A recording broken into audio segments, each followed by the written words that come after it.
Hi all. BEGC 107 British poetry and ഡ്രാമയിൽ നമുക്കറിയാം നമ്മൾ അവസാനത്തെ ബ്ലോക്കിലാണ് ഇപ്പം നിൽക്കുന്നത്.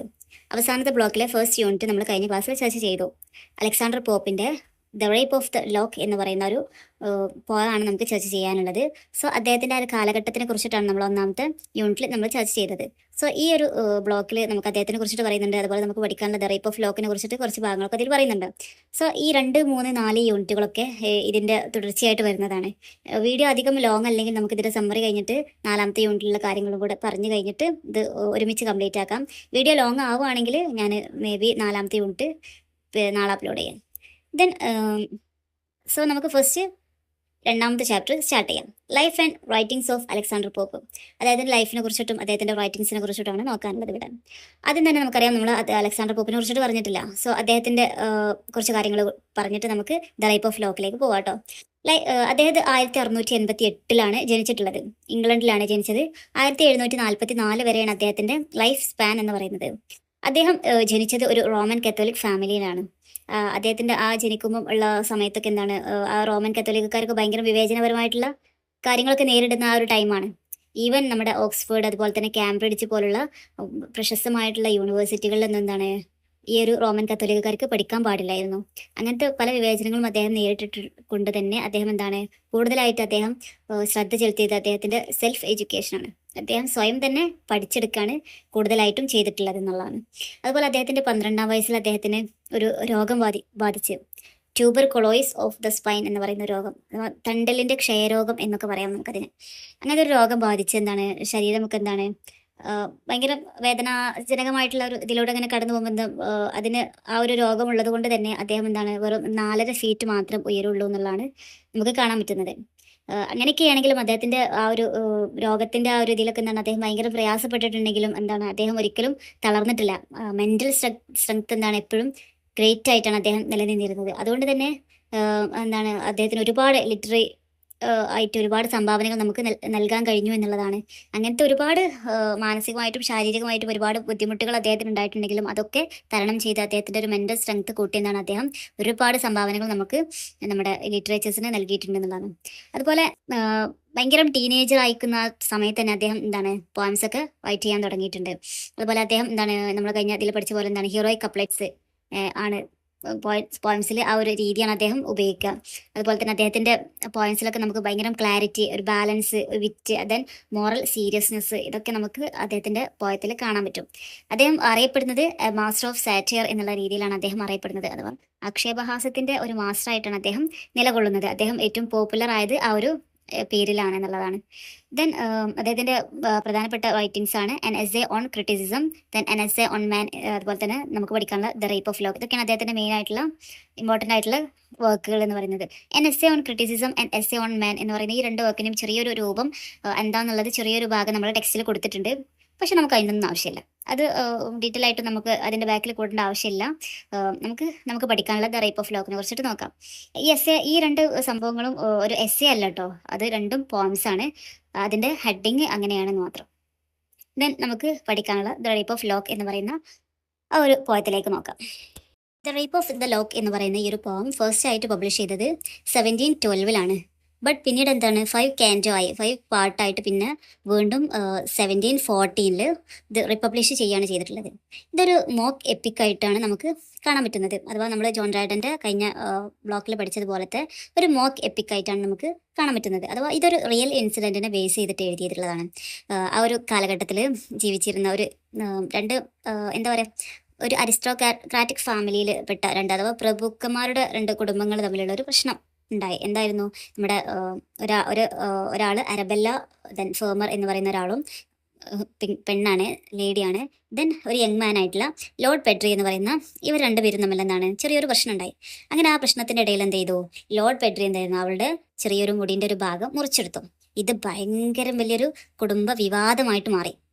അങ്ങനെ ഇതിന് ഒരു പരിഹാരം എന്നുള്ള രീതിയിലാണ് അദ്ദേഹം ഈ ഒരു രസകരമായിട്ടുള്ള രീതിയിൽ അദ്ദേഹം ഈ ഒരു മോക്ക് എപ്പിക് സ്റ്റൈലിൽ ഈ ഒരു കവിത രചിക്കാനുണ്ടായത്. അഥവാ അതിനൊരു പരിഹാരം എന്നുള്ള രീതിയിൽ, എന്നാൽ ആ ഒരു ചെറിയ കാര്യത്തെ വലിയ വിഷയമാക്കിയെടുത്ത് അവരുടെ ആ, എടുത്ത അവരുടെ ആ ഒരു സ്വഭാവത്തെ ഒരു എന്താ പറയുക, ഒരു കളിയാക്കുന്ന രീതിയിലും കൂടെയാണ് അദ്ദേഹം ഈ ഒരു പോയം എഴുതിയിട്ടുള്ളത്. അഥവാ 18th സെഞ്ചുറി ആണല്ലോ നമ്മൾ ചർച്ച ചെയ്യുന്നത്. അങ്ങനെ 18th സെഞ്ചുറിയിലുള്ള ആളുകൾക്ക് എന്താണ്, നിസ്സാരമായിട്ടുള്ള കാര്യങ്ങളിലൂടെ എന്താണ്, ഭയങ്കര നിസ്സാരമായ കാര്യങ്ങൾക്ക് അമിത ശ്രദ്ധ ചെലുത്ത് ചെലുത്തി എന്നുള്ള രീതിയിലാണ് അദ്ദേഹം അവരെ പരിഹസിക്കുന്നത്. അങ്ങനത്തെ ആളുകളായിരുന്നു ആ ഒരു കാലഘട്ടത്തിൽ ഉണ്ടായിരുന്നത്. ചെറിയ കാര്യങ്ങൾക്ക് ഭയങ്കര പരിഗണന നൽകുന്ന, എന്നാൽ വേണ്ടപ്പെട്ട കാര്യങ്ങൾക്ക് എന്താണ് ഒരു പരിഗണനയും നൽകാതിരിക്കുന്ന, അങ്ങനെ പ്രത്യേക ഒരു ടൈപ്പ് സ്വഭാവമുള്ള ആളുകളായിരുന്നു ആ ഒരു കാലഘട്ടത്തിൽ ഉണ്ടായിരുന്നത് എന്നുള്ളതാണ് അദ്ദേഹത്തിന്റെ റൈറ്റിംഗ്സിലൂടെ നമുക്ക് കാണാൻ പറ്റുന്നത്. അങ്ങനെ ഈ ഒരു മുടി എടുത്തതിന്റെ പേരിൽ, അല്ലെങ്കിൽ മുടി വെട്ടിക്കളഞ്ഞ് മുടി മോഷ്ടിച്ചതിന്റെ പേരിൽ എന്താണ് ഇതിനെ ഒരു ക്ലാസിക്കൽ ആയിട്ടുള്ള ഒരു എപ്പിക്കിന്റെ രീതിയിൽ, ആ ഒരു ഗംഭീര സ്റ്റൈലിൽ ഇത് അവതരിപ്പിച്ചു എന്നുള്ളതാണ് ഇതിന്റെ ഈ റേപ്പ് ഓഫ് ദ ലോക്കിന്റെ ഏറ്റവും വലിയ പ്രത്യേകത.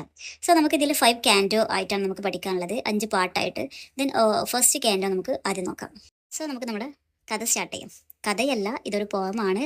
ബട്ട് ഭയങ്കര രസകരമായിട്ടുള്ള രീതിയിൽ ഒരു സ്റ്റോറി എന്നുള്ള രീതിയിൽ മൈൻഡിൽ വെച്ചാൽ ഇതൊരിക്കലും മറന്നു പോവില്ല കേട്ടോ. ആ ഒരു രീതിയിലാണ് ഞാൻ ഈ സ്റ്റോറി പറയുന്നത്. ഫസ്റ്റ് തന്നെ ഒന്നാമത്തെ ക്യാൻഡോയിൽ നമുക്ക് കാണാൻ പറ്റുന്നത് ഒരു എപ്പിക് പോയംസ് ഒക്കെ എങ്ങനെയാണ് തുടങ്ങുക, ആ ഒരു രീതിയിൽ, അഥവാ പോയത്തിൻ്റെ ദേവതയായിട്ടുള്ള മ്യൂസിനൊക്കെ വിളിച്ച് പ്രാർത്ഥിച്ച് അതിനുശേഷമാണ് ഈ ഒരു പോയം സ്റ്റാർട്ട് ചെയ്യുന്നത്. അഥവാ എപ്പിക്കിനെ പോലെ അത്രയും ഇമ്പോർട്ടൻ്റ് ആയിട്ടുള്ള സംഭവം വിവരിച്ച് കാണിക്കുന്നു എന്ന് പറയാൻ വേണ്ടിയിട്ട് എന്താണ് എപ്പിക് സ്റ്റാർട്ട് ചെയ്യുന്നത് പോലെ സ്റ്റാർട്ട് ചെയ്തിട്ടുണ്ട് നമ്മൾ പോയിട്ട്. ഇതിൽ 2 ക്യാരക്ടേഴ്സ്, അഥവാ ഇത് ഒറിജിനലായിട്ട് നടന്ന സംഭവമാണെങ്കിൽ പോലും ആ ഒറിജിനൽ ക്യാരക്ടേഴ്സിനെ അല്ല അദ്ദേഹത്തിൻ്റെ ഈ കവിതയിൽ പറയുന്നത്. അവർക്ക് എന്താണ് ഒരു ബദൽ 2 ആളുകളെയാണ് ഇതിൽ കൊടുത്തിട്ടുള്ളത്. അരബല്ല എന്ന് പറയുന്ന ആ ഒരു സ്ത്രീയെ കാണിക്കാൻ വേണ്ടിയിട്ട് ബെലിൻഡ എന്ന് പറയുന്ന സ്ത്രീയാണ് നമ്മുടെ കവി ഇവിടെ ഇങ്ങോട്ട് കൊണ്ടുവരുന്നത്, ഈ ഒരു കവിതയിലേക്ക് കൊണ്ടുവരുന്നത്. അതുപോലെ തന്നെ നമ്മുടെ ലോർഡ് പെഡ്രിയെ കാണിക്കാൻ വേണ്ടിയിട്ട് ബാരോൺ എന്ന് പറയുന്ന ഒരു കഥാപാത്രത്തെയും ഇറക്കിയിട്ടുണ്ട്. അങ്ങനെ ഇവർ തമ്മിലുള്ള പ്രശ്നം, നേരത്തെ പറഞ്ഞ ആ മുടിച്ച പ്രശ്നം എങ്ങനെയാണ് അവിടേക്ക് എത്തിയത് എന്നുള്ള രീതിയിലൊക്കെയാണ് ഈ ഒരു കഥ സ്റ്റാർട്ട് ചെയ്യുന്നത്. സോ നമുക്ക് ഈ ഒരു സ്റ്റാർട്ട് ചെയ്യുമ്പോൾ ഞാൻ പറഞ്ഞല്ലോ, ആ ഒരു പ്രാർത്ഥന, മ്യൂസിനോടുള്ള ആ ഒരു പ്രാർത്ഥനയോടുകൂടെയാണ് ഈ ഒരു കഥ, ഈ ഒരു പോം സ്റ്റാർട്ട് ചെയ്യുന്നത്. അങ്ങനെ ബെലിൻഡ, നമ്മുടെ മെയിൻ കഥാപാത്രമാണ് ബെലിൻഡ. അവളെന്താണ് ഉറങ്ങാണ്. അവളെ സംരക്ഷിക്കാൻ വേണ്ടിയിട്ട് ഒരുപാട് ദേവതകളുണ്ട്. ഇവിടെ ബെലിൻഡയെ സംരക്ഷിക്കാനുള്ള ഉത്തരവാദിത്തം ദേവതയായിട്ടുള്ള ഏരിയലിനാണ്.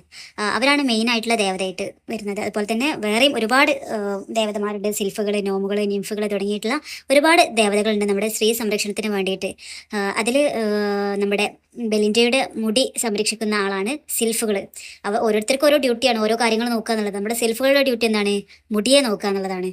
ഈ നമ്മുടെ ബെലിൻഡയെ കുറിച്ചിട്ട് പറയാനാണെങ്കിൽ ഭയങ്കര ബ്യൂട്ടിഫുൾ ആയിട്ടുള്ളൊരു ഗേളാണ്. അതുപോലെ തന്നെ എന്താണ് ഭയങ്കര ബ്യൂട്ടി കോൺഷ്യസ് ആണ്. ഏത് സമയത്തും ഇങ്ങനെ ഒരുങ്ങി മാറ്റി ഇങ്ങനെ നടന്ന മുടിയാണ് അവളുടെ ഹൈലൈറ്റ് എന്ന് പറയുന്നത്. ആ ചുരുണ്ട് ഇതാക്കി നിൽക്കുന്ന നല്ല പ്രത്യേക ഭംഗിയായിട്ടുള്ള മുടി. ആ മുടികളൊക്കെ എന്താണ് അവളെ കാണുമ്പോൾ തന്നെ എല്ലാവർക്കും ആ മുടികളോടും അവളോടും ഒക്കെ തന്നെ അസൂയ തോന്നുന്ന രീതിയിലുള്ള ഒരു സൗന്ദര്യമാണ് ആർക്കുള്ളത്, നമ്മുടെ ബെലിൻഡയ്ക്കുള്ളത്. അങ്ങനെ ഈ ഒരു പോയം സ്റ്റാർട്ട് ചെയ്യുമ്പോൾ തന്നെ നമ്മുടെ നായികയായിട്ടുള്ള ബെലിൻഡ ഉറങ്ങാണ്. ഉറങ്ങിക്കൊണ്ടിരിക്കുമ്പം നമ്മുടെ ഏരിയയിൽ അങ്ങോട്ടേക്ക് അവളെ സന്ദർശിക്കാൻ വേണ്ടിയിട്ട് വരുന്നുണ്ട്. അപ്പം അവൾ ഉറങ്ങാണ്. സോ അവളോട് പറയുന്നുണ്ട്, ഇനി എന്തൊക്കെയോ കാര്യങ്ങളൊക്കെ ഇനി നടക്കാനുണ്ട്, സംഭവിക്കാനുണ്ട്, എന്തൊക്കെ ഒരു ദുരന്തത്തിന്റെ ഒരു സൂചനയൊക്കെ നമുക്ക് കിട്ടുന്നുണ്ട്. പക്ഷെ എന്താണെന്നൊന്നും കറക്റ്റായിട്ട് അവിടെ പറയുന്നില്ല. എന്തൊക്കെയോ സംഭവിക്കാൻ പോകുന്നുണ്ട്, നീ ശ്രദ്ധിക്കണം എന്നുള്ള രീതിയിലൊക്കെ ഒരു മുന്നറിയിപ്പ് നമ്മുടെ ബെലിൻഡയ്ക്ക് കൊടുക്കുന്നുണ്ട്. പക്ഷെ നമ്മുടെ ബെലിൻഡ ആവട്ടെ, അവൾ ഉറക്കത്തിൽ നിന്ന് എണീറ്റ് എന്താണ് ആ ഒരു മുന്നറിയിപ്പിനൊക്കെ അവഗണിച്ച് അവളുടെ സൗന്ദര്യ വസ്തുക്കളിൽ അവൾ എന്താണ് അലിഞ്ഞു ചേരുകയാണ്. അഥവാ അവളെ എണീക്കുമ്പോൾ തന്നെ എന്താണ് അവൾ മേക്കപ്പ് ഒക്കെ ചെയ്ത് അങ്ങനെ എന്താണ് അവളുടെ സംരക്ഷണത്തിന് വേണ്ടിയിട്ടുള്ള, അവളുടെ ബ്യൂട്ടി വർദ്ധിക്കാൻ വേണ്ടിയിട്ടുള്ള പണിയാണ് അവൾ ചെയ്യുന്നത്. സോ ഇതിന് ഈ സ്ത്രീകൾക്ക് അമിതമായിട്ടുള്ള ഈ മേക്കപ്പ് സാധനങ്ങളോട്, സൗന്ദര്യവർദ്ധക വസ്തുക്കളോടുള്ള ഒക്കെ ആ ഒരു മത്ത് പിടിക്കുന്ന ഒരു ഭ്രാന്താണല്ലോ അതിനോടൊക്കെ. അതിനൊക്കെ നമ്മുടെ കവി ഇവിടെ വിമർശിക്കുകയാണ്. അഥവാ സത്യം കാര്യമായിട്ടുള്ള സംഭവങ്ങളൊന്നും അവർ ചെവി കൊള്ളുന്നില്ല. കാര്യമായിട്ട് ആരെന്ത് പറഞ്ഞാലും അവർ ചെവി കൊള്ളുന്നില്ല. പക്ഷെ അതൊന്നും അവരെ ബാധിക്കുന്ന വിഷയമല്ല. പക്ഷെ അവരെന്താണ് കോൺസെൻട്രേറ്റ് ചെയ്യുന്നത്, അവരുടെ ബ്യൂട്ടി ഉഷാറാക്കുന്നതിൽ മാത്രമാണ് അവർ കോൺസെൻട്രേറ്റ് ചെയ്യുന്നത് എന്നുള്ള രീതിയിൽ സ്ത്രീകളെ ചെറുതായിട്ടുള്ളൊരു വിമർശനം നമ്മുടെ പോയറ്റോടെ ഉദ്ധരിക്കണം. ഇതിന് ഒരുപാട് എന്താ പറയുക എക്സാമ്പിൾസ് ഒക്കെ നമ്മുടെ പോയറ്റ്സിൽ പറയുന്നുണ്ട്. അഥവാ ദേവാലയത്തിൽ എന്താണ് ഒരു വിശുദ്ധ ആചാരം പോലെ എന്നുള്ള രീതിയിലൊക്കെ നമ്മുടെ ഈ ഒരു മേക്കപ്പ്, രാവിലെ എണീറ്റ് ഉടനെ ആ ഒരു മേക്കപ്പ് ചെയ്യലിനെ വിശേഷിപ്പിക്കുന്നത്. അതുപോലെ തന്നെ ഭടന്മാരെന്താണ് യുദ്ധത്തിലേക്ക് പോകുമ്പോൾ ധരിക്കുന്ന ഒരു പരിചയം, ആ ഒരു കവചം ആയിട്ടുള്ള ഡ്രസ്സും കാര്യങ്ങളൊക്കെ ഉണ്ടല്ലോ. അപ്പം അത് എത്രത്തോളം അവരുടെ ആ ഒരു യുദ്ധത്തിന് പോകുന്ന ഒരാളെ സംബന്ധിച്ച് അത് എത്രത്തോളം ഇമ്പോർട്ടൻ്റ്, അതുപോലെയാണ് സ്ത്രീകൾക്ക് ഈ വർദ്ധക വസ്തുക്കൾ എന്താണ് അത് അത്രത്തോളം അവർക്ക് ഇമ്പോർട്ടൻ്റ് ആണ് എന്നുള്ളതാണ്. ആ ഒരു കാര്യത്തെ നമ്മുടെ അഥവാ സൗന്ദര്യത്തിനോടുള്ള ഒരു അമിത ഭ്രമത്തിനെ നമ്മുടെ കവി ഇവിടെ ശക്തിയായിട്ട് പരിഹസിക്കുകയാണ് ചെയ്യുന്നത്. സോ ഇതോടുകൂടെ നമ്മുടെ ഫസ്റ്റ് ക്യാൻഡോ കഴിഞ്ഞു. ഈ സെക്കൻഡ് ക്യാൻഡിൽ നമുക്ക് കാണാൻ പറ്റുന്നത് ബെലിൻഡ നല്ല സുന്ദരിയായിട്ട് ഒരുക്കങ്ങളൊക്കെ കഴിഞ്ഞ് അവൾ ഒരു പരിപാടിക്ക് പോവാണ്. അഥവാ നമ്മുടെ സാമൂഹ്യ പ്രവർത്തകരും അതുപോലെ തന്നെ പ്രധാനപ്പെട്ട ആ നാട്ടിലെ പ്രധാനപ്പെട്ട ആളുകൾ കൂടുന്ന ഒരു സ്ഥലം, ഒരു കൊട്ടാരത്തിലേക്ക് ഒരു നദിയിലൂടെ അവൾ യാത്രയാവാണ്. അവളുടെ ആ ഒരു ബ്യൂട്ടി കാണുമ്പോൾ എന്താണ് എല്ലാവർക്കും അസൂയ തോന്നാൻ വരെ കാരണമാകുന്ന അത്രയും സൗന്ദര്യമുണ്ട്. അവളുടെ മുടികൾക്കൊക്കെ പ്രത്യേകമായിട്ടുള്ളൊരു ഭംഗി എടുത്ത് കാണിക്കുന്നുണ്ട്. അത് നമ്മുടെ ബാരോൺ എന്ന് പറയുന്ന ഒരു ചെറുപ്പക്കാരൻ അവളുടെ ആ സൗന്ദര്യം, അവളുടെ മുടിൻ്റെ ആ ഒരു സൗന്ദര്യം അതൊക്കെ കാണാണ്. അഥവാ നമ്മുടെ ബാരോണിനെ ആരെയാണ് സൂചിപ്പിക്കുന്നത്? ലോർഡ് പെഡ്രിയാണ് ഇവിടെ സൂചിപ്പിക്കുന്നത്. അങ്ങനെ ആ ചെറുപ്പക്കാരൻ എന്താണ് അവളുടെ ആ മുടിയിൽ നിന്ന് ഒരു പിച്ച് സ്വന്തമാക്കാൻ ആഗ്രഹിക്കുകയാണ്. അങ്ങനെ ഈ നമ്മുടെ ഏരിയലിനും കാര്യം മനസ്സിലായി, എന്തൊക്കെയോ സംഭവിക്കാൻ പോകുന്നുണ്ടെന്ന് പറഞ്ഞിരുന്നല്ലോ. ഇനി എന്തൊക്കെയോ വൈകാതെ എന്തൊക്കെയോ സംഭവിക്കുമെന്നുള്ള അദ്ദേഹത്തിന് ഒരു വിവരം കിട്ടുമ്പം അദ്ദേഹം എന്താണ് അവളുടെ മുടി സംരക്ഷിക്കാൻ നോക്കുന്ന സെൽഫുകളിലേക്ക് 200 സെൽഫുകളെ കൂടെ നിയമിക്കുകയാണ്. അങ്ങോട്ട് അവരോട് ജാഗരൂകരായിരിക്കണം, എപ്പം വേണമെങ്കിലും എന്ത് ആപത്തും വേണമെങ്കിലും വരാം, പക്ഷേ നീ സംരക്ഷിക്കണം എന്ന് പറഞ്ഞിട്ട് നമ്മുടെ ഏരിയയിൽ 200 സെൽഫുകളും കൂടെ കൂടുതൽ നിയമിക്കുകയാണ്. ദെൻ അതോടുകൂടെ സെക്കൻഡ് ക്യാൻഡോവും കഴിഞ്ഞു. ഇതിൽ പ്രധാനപ്പെട്ട സംഭവങ്ങൾ മാത്രമാണ് കേട്ടോ ഞാൻ പറയുന്നത്. ദെൻ മൂന്നാമത്തെ ക്യാൻഡോ തുടങ്ങുമ്പം നമുക്ക് കാണാൻ പറ്റുന്ന ഒരു ചീട്ടുകളിയാണ്.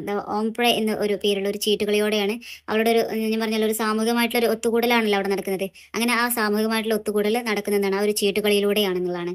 അഥവാ ഈ ഒരു കളിയെ നമ്മുടെ കവി സൂചിപ്പിക്കുന്ന ഒരു നമ്മുടെ ട്രോജൻ വാറിനൊക്കെ പോലെ ഭയങ്കര സംഭവമാക്കിയിട്ടുള്ള ഒരു ഇതുപോലെയാണ് നമ്മുടെ ഈ ചെറിയ നിസ്സാരമായിട്ടുള്ള ഈ ചീട്ടുകളിയെ കവി സൂചിപ്പിക്കുന്നത്. അഥവാ ചീട്ടുകളൊക്കെ ഒരു സൈന്യമായിട്ട്, കളി എന്താണ് ഒരു പോരാട്ടങ്ങളായിട്ടൊക്കെ നമ്മുടെ ഇതിൽ പറയുന്നുണ്ട്. പോയിട്ട് അഥവാ ഒരു ചെറിയൊരു കാര്യത്തിനെ എത്രത്തോളം വലുതാക്കി കാണുന്ന സമൂഹത്തിന് മുന്നിൽ ഇതുപോലെ ചീട്ടുകളിൽ എന്താണ് അത്രയും വലിയൊരു സംഭവമാക്കി പറഞ്ഞ് കവി അവരെ പരിഹസിക്കുകയാണ് ചെയ്യുന്നത്. അങ്ങനെ ആ ഒരു ചീട്ടുകളിയിൽ നമ്മുടെ ബെലിൻഡ വിജയിക്കുകയാണ് ചെയ്യുന്നത്. അങ്ങനെ എല്ലാവരും പിന്നെ കാപ്പി കുടിക്കുക, അങ്ങനെ ഒരു സാധാരണ ഒരു പ്രവൃത്തിയാണ് ഈ കാപ്പി കുടിക്കുക എന്നൊക്കെ പറഞ്ഞാൽ. പക്ഷെ ഒരു വീരകാവ്യത്തിൻ്റെ ഒക്കെ ഒരു ഭയങ്കര ഗൗരവത്തോടെയാണ് നമ്മുടെ കവി ഇതൊക്കെ അവതരിപ്പിക്കുന്നത്. അങ്ങനെ നമ്മുടെ കാപ്പി കുടിക്കുന്നതിനിടയിൽ നമ്മുടെ ബെലിൻഡയുടെ ശ്രദ്ധ ഒന്ന് തെറ്റിയപ്പോൾ ബാരൻ എന്ത് വിചാരിച്ചു? അവളുടെ മുടിൻ്റെ ചെറിയൊരു കഷ്ണം മുറിക്കണം എന്ന് അവൻ വിചാരിക്കണം. അങ്ങനെ ക്ലാരിസ്റ്റ എന്ന് പറയുന്ന ഒരു യുവതി നമ്മുടെ ബാരന് ഒരു കത്രിക നൽകുകയാണ്. മുറിച്ചോ എന്ന് പറഞ്ഞിട്ട് ഒരു കത്രിക നൽകുകയാണ്. ആ ഒരു ശ്രമം ഏരിയയിൽ ഈ ഒരു ശ്രമം തടയാനും ഭയങ്കരമായിട്ട് ശ്രമിക്കുന്നുണ്ടെങ്കിൽ പോലും ഏരിയയിൽ അവിടെ പരാജയപ്പെടുകയാണ് ചെയ്യുന്നത്. ഏരിയലിൽ പോലും ബാരനിൽ നിന്ന് അവളെ രക്ഷിക്കാനായിട്ടില്ല എന്നുള്ളതാണ്. അഥവാ ഒരു ചെറിയൊരു മുറിൻ്റെ ഒരു തണ്ട് ആര് മുറിച്ചു മാറ്റുകയാണ്? ബാരൻ മുറിച്ചു മാറ്റുകയാണ് ചെയ്യുന്നത്. അതോടുകൂടെ ബെലിൻഡ എന്തായി? അവളാകെ നെർവസായി. എന്തോ ഭയങ്കരമായിട്ടുള്ളൊരു ദുരന്തം അവൾക്ക് സംഭവിച്ച രീതിയിലുള്ള ഒരു പെരുമാറ്റം, ഭയങ്കര റൂഡായിട്ട് അല്ലെങ്കിൽ ഭയങ്കര ദേഷ്യപ്പെട്ട് ഭയങ്കര ഭയപ്പെട്ട് അലറി കരഞ്ഞ് അങ്ങനത്തെ ഒരു സ്വഭാവമാണ് നമ്മുടെ ബെലിൻഡ ഇവിടെ പെട്ടെന്ന് കാണിക്കുന്നത്. ആ ഒരു സമയത്താണ് നമ്മൾ ബാരനാണെങ്കിലോ താൻ വിജയിച്ചു, തൻ്റെ വിജയം എല്ലാവരും അംഗീകരിക്കും എന്നുള്ള രീതിയിലുള്ള ഒരു നൃത്തമാണ് നമ്മുടെ ബാരൻ നിൽക്കുന്നത്. സോ അതോടുകൂടെ നമ്മുടെ മൂന്നാമത്തെ ക്യാൻഡോവും എൻഡാവാണ്. ദെൻ നാലാമത്തെ ക്യാൻഡോ ഇതിൽ പറയുന്നത് ഒരു കാര്യം പറയുന്നുണ്ട്. അഥവാ ഈ ബെലിൻഡയുടെ അവളുടെ ഒരു അമിതമായിട്ടുള്ള ഒരു പ്രതികരണം കാണിക്കാൻ വേണ്ടിയിട്ട് നമ്മുടെ കവി ഒരു അബ്രിയൽ എന്ന് പറയുന്ന ഒരു ദേവതയെ കേവ് ഓഫ് സ്പ്ലീൻ എന്ന് പറയുന്ന ഒരു കേവിലേക്ക് പറഞ്ഞു വിടുന്നുണ്ട്. ഇതൊക്കെ നമ്മുടെ കവി പറയാണ് കേട്ടോ. അഥവാ ഇതിൽ നമ്മുടെ ബെലിൻഡയുടെ ആ ഒരു അവളുടെ ഡിപ്രഷൻ കൂട്ടാൻ വേണ്ടിയിട്ട് അംബ്രിയേൽ എന്ന് പറയുന്ന ഒരു ദേവതയെ കേവ് ഓഫ് സ്പ്ലീൻ എന്ന് പറയുന്ന ഒരു സ്ഥലത്തേക്ക് പറഞ്ഞയക്കുന്നുണ്ട്. എന്നിട്ട് അവിടുന്ന് ഭയങ്കര എന്തൊക്കെയോ അഥവാ ഭയങ്കര വികാരങ്ങൾ അല്ലെങ്കിൽ ഭയങ്കര തേങ്ങലുകൾ ഒക്കെ എല്ലാം സഞ്ചിയിലാക്കി കുറച്ച് കണ്ണീരും ദുഃഖവും അതുപോലെ ക്ലേശം നിറഞ്ഞിട്ടുള്ള ഇങ്ങനത്തെ സംഭവങ്ങൾ ഒരാൾക്ക് ദുഃഖം ഉണ്ടാകുമ്പോൾ എന്തൊക്കെ സംഭവങ്ങൾ വേണം, ആ ഒരു തേങ്ങലായിക്കോട്ടെ, ആ കണ്ണുനീരായിക്കോട്ടെ, അല്ലെങ്കിൽ ആ ഒരു ഇമോഷൻ ആയിക്കോട്ടെ, എല്ലാം ഒരു സഞ്ചിയിലാക്കി കൊണ്ടുവന്നെന്താണ് അത് ഒരു കുപ്പിയുമായിട്ട് വന്ന് മെറിൻഡയുടെ മേൽ വിതറുന്നതായിട്ട് നമ്മുടെ കവി ഇവിടെ സൂചിപ്പിക്കുകയാണ് ചെയ്യുന്നത്.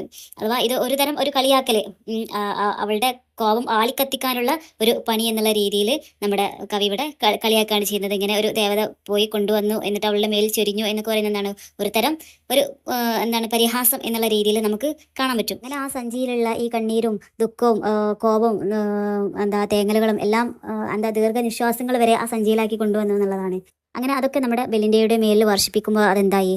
അവളുടെ കോപം ഡബിളായി ത്രിബിളായി അങ്ങനെ അവൾ ആകെ ആളിക്കത്തി നിൽക്കുകയാണ്.